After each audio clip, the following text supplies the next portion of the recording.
सभी प्यारे बच्चों को हमारा नमस्कार।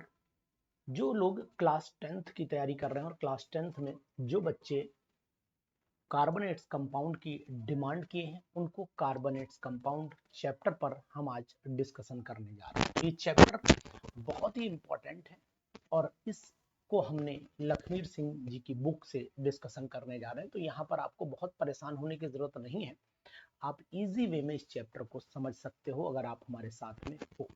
तो मैं आपको यहाँ पर एक जरूर सलाह दूंगा कि क्लास 10th की प्रिपरेशन के लिए आप लोग बिल्कुल 100% अपने आप को तैयार रखिए। तो आज हम लोग कार्बोनेट्स कंपाउंड की बात कर रहे हैं। देखिए क्या होता है, कार्बन को अगर हम देखते हैं तो कार्बन क्या है, क्या कार्बन कार्बन पीरियोडिक टेबल का वो एलिमेंट है जिसका सिंबल आपने देखा सी होता है और ये सिंबल सी में एटॉमिक नंबर देखोगे तो 6 होगा, यानी कि एटॉमिक नंबर अगर मैं कार्बन का देखता हूं तो इसे हम लोग C6 यानी कार्बन को अगर रिप्रेजेंट करते हैं तो कार्बन को रिप्रेजेंट किया जाता है किससे, सी से रिप्रेजेंट करते हैं। इसका एटॉमिक नंबर अगर मैं बात करता हूं एटॉमिक नंबर, तो एटॉमिक नंबर जो होता है वो आपका कितना हो जाता है, वो एटॉमिक नंबर हो जाता है 6, जिसको हम लोग जेड से रिप्रेजेंट भी कर सकते हैं। अब एक्चुअल में ये कार्बन वर्ड आया कहाँ से, तो भैया देखो कार्बन जो वर्ड आया ये कोयले से आया है। तो यहाँ पर मैं कार्बन लिख देता हूँ। कार्बन जो वर्ड आया है वो कार्बो से मिल करके आया है और कार्बो का मतलब होता है कोल, यानी कोयले से मिलकर ये शब्द बनाया गया है कार्बन। तो इसका मीनिंग ये हुआ कि इसमें ज्यादा से ज्यादा अमाउंट तो कोल का ही होगा, कार्बन की ही परसेंटेज होगी, सिंपल सी बात है। और जितने भी लिविंग थिंग्स हैं उनमें लगभग कार्बन 20% मिलता है। यानी कि अगर मैं बात आपसे कहूं तो सिंपल ही आप कार्बन, हमारी पूरी बॉडी जो है वो जितनी भी लिविंग बॉडी है वो हमारी किससे बनी है, कार्बन से मिलकर के बनी हुई है। तो यहाँ पर देख सकते हैं जितने हम फूड खाते हैं वो भी हमारे कार्बन से बने हैं। ये आपको कार्बन एलिमेंट देख रहा है, पाउडर फॉर्म में दिखाई दे रहा है, ये पाउडर फॉर्म में आपका कार्बन दिखाई दे रहा है। यहाँ पर carbon compound is called organic compound क्योंकि इससे हमारी बॉडी बनी है। ऑर्गेनिक का मतलब ही होता है, देखो ऑर्गन जो वर्ड आया है, ये ऑर्गेनिक जो वर्ड आया है ये ऑर्गन से आया है। कहाँ से आया, ऑर्गन से आया है। और ऑर्गन का मतलब जो है वो आपका बॉडी पार्ट होता है। क्या होता है, बॉडी पार्ट होता है। इस बात का आपको विशेष तौर से ध्यान रखना पड़ेगा। तो ये हमारी बॉडी भी किससे मिलके बनी है, कार्बन से मिलके बनी है। और जितने भी हम फूड मटेरियल खाते हैं, फूड मटेरियल जितने भी ऑर्गेनिक कंपाउंड के खाते हैं ये भी हमारे सब कार्बन से ही मिलकर के बने होते हैं। ये वाले भी सब कार्बन से ही मिलकर के बने हैं। यानी कार्बन का मतलब हुआ कि इनके अंदर कार्बोहाइड्रेट होंगे और कार्बोहाइड्रेट में कार्बन होना तो निश्चित है। कार्बोहाइड्रेट्स में क्या होगा, कार्बन होना निश्चित हो जाता है। तो इस बात का भी आपको गंभीरता से ध्यान देना पड़ेगा। तो कार्बन हमारे डेली लाइफ में लगातार यूज होता चला जा रहा है और इसमें ज्यादा से ज्यादा कंपाउंड बने। जैसे कि अगर आप घर में देखो तो एलपीजी, एलपीजी की फुल फॉर्म भी आपको पता रहे कि एलपीजी है क्या। ये होती है ल्यूकिफाइड पेट्रोलियम गैस, यानी कि अगर मैं कहता हूं से ल्यूकिफाइड पेट्रोलियम पेट्रोलियम गैस होती है, पेट्रोलियम गैस बोला जाता है। लिक्विफाइड पेट्रोलियम गैस एलपीजी जो है घर में यूज होती है। इसके अंदर एक कंपाउंड होता है जिसका नाम होता है एन ब्यूटेन। नॉर्मल ब्यूटेन इसके अंदर कंपाउंड होता है जो लिक्विड फॉर्म में होता है। इसकी फुल फॉर्म अंदर भी इसके दे रखी है। देखिए यहाँ पर ये एलपीजी लिक्विफाइड पेट्रोलियम गैस के नाम से सीएनजी कंप्रेस्ड नेचुरल गैस भी पढ़ना चाहिए। यानी फुल फॉर्म भी एग्जाम में हो सकता है पूछ लें कि सीएनजी की फुल फॉर्म बताइए, तो सीएनजी की फुल फॉर्म भी आप लोग याद कर लीजिएगा। सीएनजी का मतलब वो कंप्रेस्ड नेचुरल गैस, ये सब फॉर्म है। तो ओवरऑल कहने का मीनिंग है कि जितने भी कार्बन के कंपाउंड है ये हमारी बॉडी में बहुत ही रिस्पॉन्सिबल होते हैं। एटॉमिक नंबर अगर कार्बन का देखते हैं 6 होता है, लिखेंगे 2,4, यानी कि के और एल, एल जो शेल है, आउटर मोस्ट शेल है, इसमें 4 इलेक्ट्रॉन होते हैं। इसकी वजह से ये टेट्रावेलेंसी बताता है। तो मैंने टेट्रावेलेंसी आपको पहले भी बताई थी कि टेट्रावेलेंसी होती क्या है, तो इसके लिए आपको वो वाली वीडियो टेट्रावेलेंसी वाली देखनी पड़ेगी। तो अब कार्बन करता क्या है, कार्बन के अंदर एक टेंडेंसी होती है ये अपने चारों तरफ बॉन्ड बनाता है। और कितने बॉन्ड बनाता है, ये 4 बॉन्ड बनाने की कैपेसिटी रखता है। तो यानी कि मैंने आपको बताया था कार्बन अपने चारों तरफ ये 4 बॉन्ड क्यों बनाता है, इसलिए बनाता है क्योंकि कार्बन के आउटर मोस्ट में अभी आपने देखे थे कि 4 इलेक्ट्रॉन थे और ये दूसरे से भी बॉन्डिंग करके टोटल 8 इलेक्ट्रॉन अपने कर लेता है। यानी कि कार्बन का अगर एटॉमिक नंबर देखें तो 6 है, तो 2,4 यानी से और 4 इलेक्ट्रॉन चाहिए, 4 इलेक्ट्रॉन और चाहिए स्टेबिलिटी को पाने के लिए। उसके बाद स्टेबिलिटी जब मिल जाएगी तो ये ऑटोमेटिकली 8 इलेक्ट्रॉन्स हो जाएंगे और 8 इलेक्ट्रॉन जो होते हैं वो इनर्ट गैस के होते हैं। यानी इनर्ट गैस का मतलब होता है जो स्टेबल एलिमेंट होते हैं, तो ओवरऑल हम इसे स्टेबल एलिमेंट के नाम से भी कह सकते हैं कि भैया ये स्टेबल एलिमेंट है। ये बात भी आप ध्यान दे लीजिए। तो कार्बन टेट्रावैलेंट होता है क्योंकि ये अपने को स्टेबल करने के लिए ये 4 इलेक्ट्रॉन से शेयरिंग करता है। इसी को हम लोग जो है वो स्टेबिलिटी गेन, टेट्रा का मीनिंग ही अगर देखा जाए तो टेट्रा का मीनिंग अगर आप चेक करते हो तो 4 होता है। और वैलेंट जो वर्ड आया है वैलेंट, ये वैलेंसी से आया है, यानी कि इसकी वैलेंसी कितनी होती है, वैलेंसी इसकी 4 होती है। ये बात आप ध्यान दीजिएगा। तो कार्बन टेट्रावैलेंट होता है और इसी की वजह से एक प्रॉपर्टी होती है जिसका नाम है कैटिनेशन।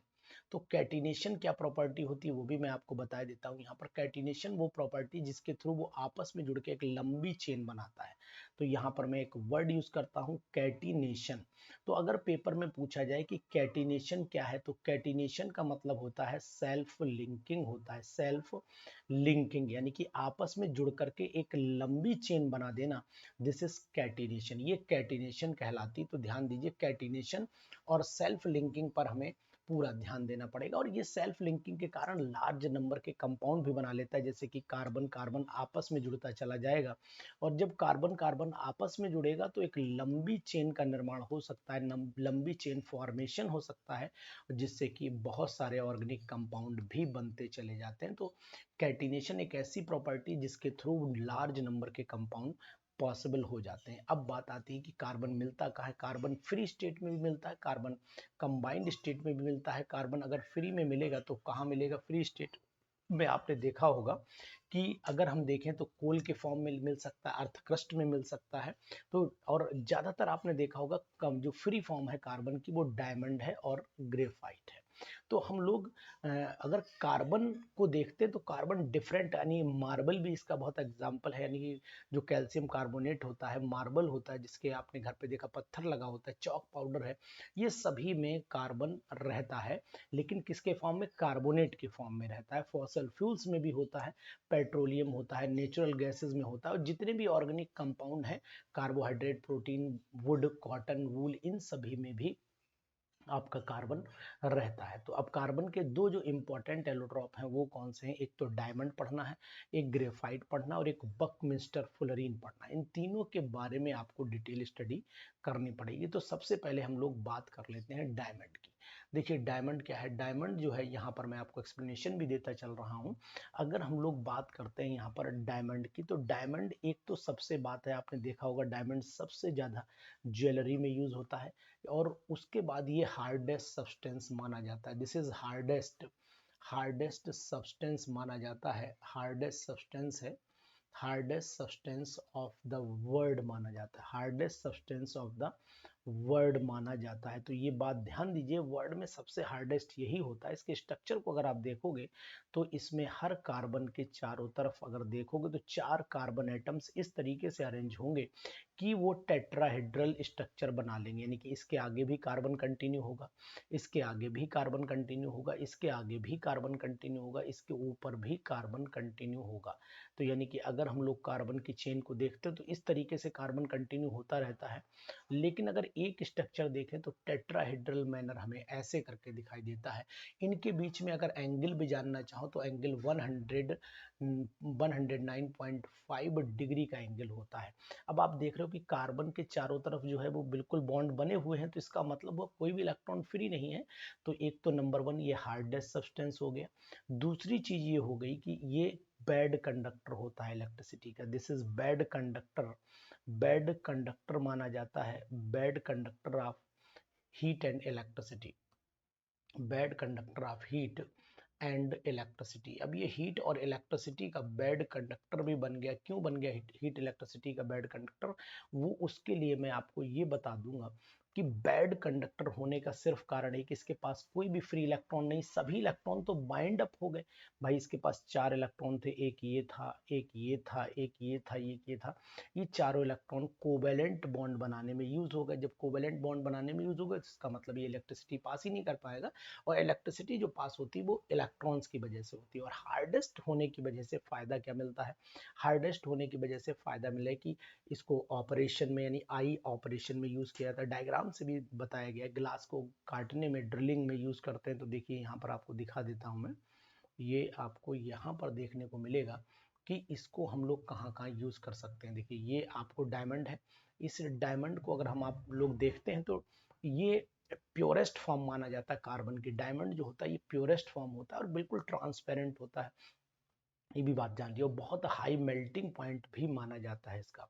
तो अब इसको अगर हम आगे कंटिन्यूएशन में आपको दिखाएं तो ये देखिए मैंने स्ट्रक्चर आपको बताया था, इस तरीके का स्ट्रक्चर ऑलरेडी इसका हमने अभी आपको बना करके दिखाया कि हर कार्बन के चारों तरफ कितने कार्बन है? 4 कार्बन है। तो ये डायमंड की जानकारी रखिए, और डायमंड के बाद आपको कंटिन्यू करना है। इस डायमंड में हम लोग कहाँ पर डायमंड को यूज करते हैं? देखो डायमंड में ये ज्वेलरी में, ये ज्वेलरी में हम लोग यूज कर सकते हैं इसको। ग्लास को काटने वाला जो कटर होता है उसमें भी आगे टिप पर डायमंड लगा होता है, यहाँ पर डायमंड लगा होता है। और जो डॉक्टर्स ऑपरेशन में कैटरेक्ट यानी मोतियाबिंद जो आंखों में हो जाता है यहाँ पर, उसमें जो ऑपरेशन करते हैं उसका भी पॉइंट डायमंड का ही एज बना होता है, शार्प होता है, खट से कट लगाने पर कट हो जाता है। अगर कहीं पर ड्रिल करना है तो वहां पर भी हम लोग डायमंड का ही यूज करते हैं। तो इसका मतलब हुआ कि डायमंड जो है वो बहुत ही इंपॉर्टेंट है हमारे जनरल यूजेस के लिए। तो diamond can also be made artificially. इसको आर्टिफिशियल कैसे बनाते हैं? Diamond can be made artificially by subjecting pure carbon to very high pressure and temperature. यानी प्योर कार्बन को हाई टेम्परेचर प्रेशर पर जब हीट करते हैं तो फिर वो धीरे धीरे डायमंड में कन्वर्ट हो जाता है। उससे बहुत सारी सिंथेटिक ज्वेलरी भी बनाई जाती है। अमेरिकन डायमंड जिसे आप बोलते हो वही सिंथेटिक डायमंड ही होता है, इस चीज का ध्यान दीजिए। इसके बाद हम लोग बात करते हैं ग्रेफाइट की। ग्रेफाइट जो होता है वो अगर आप देखो तो ये ग्रेफाइट में हर कार्बन यानी कि अगर हम ये हेक्सागोनल लेयर की फॉर्म में होता है। ग्रेफाइट को अगर आप बना रहे हो तो ग्रेफाइट में हर कार्बन ये इस तरीके से रहता है, ये इस तरीके से होगा, यानी कि ये हेक्सागन बना लेगा। और हेक्सागन जब बनाएगा तो आप नोट कर पा रहे होंगे कि इसकी हर कार्बन 3 से अटैच हो पा रहा है, 1 2 3। फिर यहाँ देखो 1 2 3, तो मतलब हर कार्बन के पास एक इलेक्ट्रॉन फ्री चला जा रहा है। और जब एक इलेक्ट्रॉन हर कार्बन के पास में फ्री है तो एक तो ये नंबर 1 सॉफ्ट होता है। देखो यहाँ पर आपको बताते हैं, ये जो ग्रेफाइट होता है ये सॉफ्ट होता है, स्लिपरी नेचर में होता है। तो यहाँ ये चीज ध्यान दीजिएगा। वीक बॉन्ड होने के बाद यहाँ पर लिखा भी होगा अंदर, आप जब पढ़ेंगे तो यहाँ पर एक तो मैं लिख देता हूँ, ये सॉफ्ट होता है। और दूसरी बात ये स्लिपरी नेचर में होता है, यानी कि स्लिपरी का मतलब है कि अगर हाथ रखोगे तो फिसल जाता है, स्लिपरी हो गया। दूसरा चीज ये है कि ये जो सॉफ्टनेस है ये क्यों होती है? वीक बॉन्ड के कारण होती है। वीक बॉन्ड यानी कि इनके बीच में वीक बॉन्ड होता है और लेयर्स के बीच में बॉन्ड होता है, यानी कि इनकी लेयर्स, ये वाली पूरी लेयर इस लेयर के ऊपर रखी गई है। जैसे अगर हम लोग बताएं तो ये सिक्कों का जो ढेर होता है, जैसे एक लगाया फिर दूसरा लगाया तीसरा लगाया, ऐसे कर घर पे लगा दीजिए तो सिक्कों का जो ढेर होता है वो आपस में एक दूसरे के ऊपर रखा रहता है, बिल्कुल सेम कंडीशन में होता है। और स्लिपरी होने की वजह से इसको हम लोग लुब्रिकेंट की, ड्राई लुब्रिकेंट की तरह यूज भी करते हैं। जैसे ड्राई लुब्रिकेंट भी हो गया, ड्राई लुब्रिकेंट भी बन जाता है। और दूसरी चीज है इसमें खास बात है, इसको कंडक्टर होने की वजह से, भाई फ्री इलेक्ट्रॉन है इसके पास तो फ्री इलेक्ट्रॉन होने की वजह से कंडक्टर हो गया। जब कंडक्टर हो गया तो इसको इलेक्ट्रोड बनाने में, यानी इलेक्ट्रोड की रॉड बनाने में, सेल में देखा होगा, बैटरी में देखा हो ब्लैक कलर का पड़ा रहता है, वो इलेक्ट्रोड बनाने में भी काम आता है। तो डायमंड और ग्रेफाइट में दोनों चीजें बहुत इंपॉर्टेंट है, दोनों को पढ़ लीजिएगा। जैसे अगर आपने ग्रेफाइट को देखा तो देखो lubricant, the lubricant oil in the car को, कार कंटेन्स ग्रेफाइट पाउडर, इसके अंदर ग्रेफाइट पाउडर होता है। उसके बाद the black electrode in the dry cell, जो काली रॉड पड़ी होती है ये वाली, ये भी ग्रेफाइट की होती है। ग्रेफाइट मिक्स विद क्ले, तो वो लेड पेंसिल जो आप बोलते हो, लीड्स होता है ना, लेड्स नहीं होता, लीड पेंसिल, लीड पतली पतली जो लीड आती है, लीड पेंसिल्स में भी होता है। Since graphite does not melt easily, the tiles on the nose cone of the space shuttle contain graphite, यानी कि जो ऊपर वाला हिस्सा होता है ये भी ग्रेफाइट, क्योंकि जल्दी ये मेल्ट नहीं होता है, खास बात ये होती है। तो ये बात भी होती है। तो ग्रेफाइट को हम लोग पेंसिल्स में यूज करते हैं, तो पेंसिल लीड्स यानी ब्लैक पेंट में भी इसको यूज़ किया जा सकता है। तो ये ग्रेफाइट के यूज़ है। इसके बाद एक और भी इम्पॉर्टेंट एलोट्रॉप है कार्बन का। भाई कार्बन की डिफरेंट फॉर्म में एग्जिस्ट करना, लेकिन उनकी केमिकल प्रॉपर्टीज डिफरेंट हो जाए, केमिकल प्रॉपर्टीज जो है वो वेरी करने लगती हैं। लेकिन अगर कार्बन की केमिकल प्रॉपर्टीज देखोगे तो सेम रहेंगी। कार्बन की केमिकल प्रॉपर्टीज तो आपकी सेम रहेंगी, लेकिन फिजिकल प्रॉपर्टीज जो है वो डिफरेंट हो जाती हैं। फिजिकल प्रॉपर्टी तो उसमें एक कंपाउंड और भी फेमस है जिसका नाम है बकमिस्टर फुलरीन। बकमिस्टर फुलरीन क्या है? Buckminster fullerene is an allotrope of carbon containing 60 carbon atoms, यानी कि 60 कार्बन एटम इस तरीके से ज्वाइंट होंगे, यानी 60 कार्बन एटम इस तरीके से ज्वाइंट होंगे कि जो बॉल लाइक स्ट्रक्चर बन जाएगा। इसमें क्या होगा? बॉल लाइक स्ट्रक्चर में आप नोटिस कर पा रहे हैं, देखो ये वाला जो स्ट्रक्चर आपको मैं दिखा रहा हूँ ये क्या है? ये आपका हेक्सागन है, और हर हेक्सागन के चारों तरफ आपको पेंटागन और एक hexagon, pentagon hexagon, pentagon hexagon इस तरीके से दिखाई देगा। तो अगर आप ये वाला बीच वाला हेक्सागन देख पा रहे हो तो यहाँ बीच वाला हेक्सागन देखो, और बीच वाले हेक्सागन को आप नोटिस करो कि एक हेक्सागन बन रहा है और फिर आपका एक पेंटागन बन रहा है। फिर आपको नोटिस करना पड़ेगा एक हेक्सागन बन रहा है, फिर आप नोटिस करिए कि आप एक क्या बना रहे हैं, यहाँ पर पेंटागन बना रहे। तो इस तरीके से स्ट्रक्चर बनता चला जाएगा। तो each hexagon is surrounded by number of the pentagons and hexagons. तो इसको हमने बकमिस्टर फुलरीन बोला गया, क्योंकि ये जो अगर हम आपको दिखाएं यहाँ पर बहुत ही इंपॉर्टेंट बात है कि its structure resembled to the framework of the dome-shaped half design fuller large international exhibitions, यानी कि जो बनाया डोम शेप स्ट्रक्चर बना हुआ है उसको बकमिस्टर फुलर ने जो है वो बनाया था। तो उन्हीं के नाम पर बकमिस्टर फुलरीन रखा गया, और इसमें मिनिमम 60 कार्बन हो सकते हैं, ये संभावना बताई जाती है। तो यहाँ पर लिखा हुआ भी पूरी डिटेल भी है। Buckminster fuller is a dark solid at room temperature. ये डार्क सॉलिड होता है, ब्लैक कलर का होता है, रूम टेम्परेचर पर हो अगर आप इसको नोटिस करें तो वो चीज़ आपको यहाँ पर देखने को मिल सकती है। तो ये चीज़ भी करिएगा। इसके हम जितने भी क्वेश्चंस हैं वो भी सॉर्ट आउट कराएंगे। तो यहाँ पर अब आप ध्यान दीजिएगा, अब हम लोगों को पढ़ने पड़ेंगे कंपाउंड। इसके कार्बन के कंपाउंड कौन कौन से बन सकते हैं तो वो है, लेकिन उससे पहले हम ये 3 प्रॉब्लम देख लेते हैं। बहुत ही इंपॉर्टेंट है तीनों प्रॉब्लम पर डिस्कशन कर लेते हैं। एक एक प्रॉब्लम को हम नोट करें और बताते चलते हैं। देखिए जी, प्रॉब्लम नंबर 1। ये प्रॉब्लम नंबर 1 क्या कहती है? An element belonging to the 14 group, 14 group को बिलोंग कर रहा है। तो 14 ग्रुप को कौन बिलोंग कर रहा है? कार्बन कर रहा है। Periodic 2 common allotropes A and B, 2 common allotropes उसके ए और बी हैं। A is very hard. तो यानी कि अगर हम 14 ग्रुप के एलिमेंट को कार्बन को देखते हैं, इसके 2 एलोट्रॉप हो जाते हैं। एक बहुत कैसा है? ए है, और एक का नाम क्या है? बी है। ए जो है वो वेरी हार्ड है, अगर हम देखें तो ये हार्ड है, और ये नॉन कंडक्टर भी बता रहे हैं। देखो ये नॉन कंडक्टर भी है, तो यहाँ पर लिख देता हूँ नॉन कंडक्टर। तो हार्ड हो गया, नॉन कंडक्टर हो गया, इसका मतलब हो गया कि ये अब डायमंड हो गया। तो पहला ए जो हो गया ये डायमंड हो गया, डायमंड की प्रॉपर्टीज है। बी जो होता है, बी सॉफ्ट है, अभी हमने बताया कि सॉफ्ट भी होता है, और ये स्लिपरी नेचर में है और गुड कंडक्टर है। तो इसका मतलब ये हो गया कि ये आपका ग्रेफाइट हो गया। तो इसमें ए जो है वो ए आपका डायमंड हो गया, और बी क्या हो गया? वो ग्रेफाइट हो गया। तो पहले का आंसर आपको मिल गया कि ए क्या है? डायमंड है, और बी ग्रेफाइट है। A boy sharpen a pencil at both the ends and then uses its back end to complete an electric circuit। अगर कंप्लीट करने के लिए, तो इसका मतलब है ये गुड कंडक्टर माना गया। क्यों? क्योंकि जो graphite it is good conductor of electricity, that's why it is used. इसको कंडक्टर बनाने में यानी कि इलेक्ट्रोड्स बनाने में यूज किया जाता है, इसलिए हम इसको बोल सकते हैं कि हाँ ये बात बिल्कुल भी सही है। ठीक है, इसके बाद चलिए नेक्स्ट कंडीशन पर आ जाइए। क्वेश्चन कह रहा है कि a piece of the black electrode used in the dry cell. तो ड्राई सेल में किसका था? ग्रेफाइट में का बना हुआ था। तो सिंपल सा बता दीजिए कि ये ग्रेफाइट का बना हुआ, और ये अच्छा कंडक्टर माना जाता है। ठीक है, तो इतना आप पढ़िए जब तक, और अब हम आपको नेक्स्ट टॉपिक से शुरुआत करेंगे, ऑर्गेनिक कंपाउंड। ये ऑर्गेनिक कंपाउंड कौन कौन से हैं वो भी आपको जानकारी दूंगा। कि ऑर्गेनिक कंपाउंड हमने आपको बताया था कि जिन कंपाउंड में कार्बन मेन हो और उसके बाद different oxygen, number of oxygen, hydrogen भी अटैच हो, वो ऑर्गेनिक कंपाउंड कहलाते हैं। तो इस पर भी हमारी वीडियो रहेगी, तो पहले आप इसको देखिए, समझिए और सराहिए, फिर हम आगे कंटिन्यू करेंगे। आपकी कौन सा कार्बोनेट्स कंपाउंड को लगातार फुल चैप्टर की डिटेल आपके साथ देंगे। IUPAC मैंने आपको पढ़ा ही दी है और कार्बोनेट्स कंपाउंड का इंट्रोडक्शन भी आपको दिए दे रहा हूं। और इसके बाद अब हम लोग कार्बन कंपाउंड्स की बात करेंगे, जिसमें hydrocarbon is one of the most important. ये हाइड्रोकार्बन सबसे ज़्यादा इंपॉर्टेंट होगा, तो आप बिल्कुल हमारे साथ में बने रहिए, हम आपको जरूर समझाएंगे ये ऑर्गेनिक कंपाउंड क्या होते हैं, अब साथ ही साथ इनको पढ़ते कैसे, समझते कैसे। ठीक है, वीडियो दोस्तों तो जरूर पहुंचाइएगा, क्योंकि उनकी भी तैयारी जरूरी है ना। ठीक।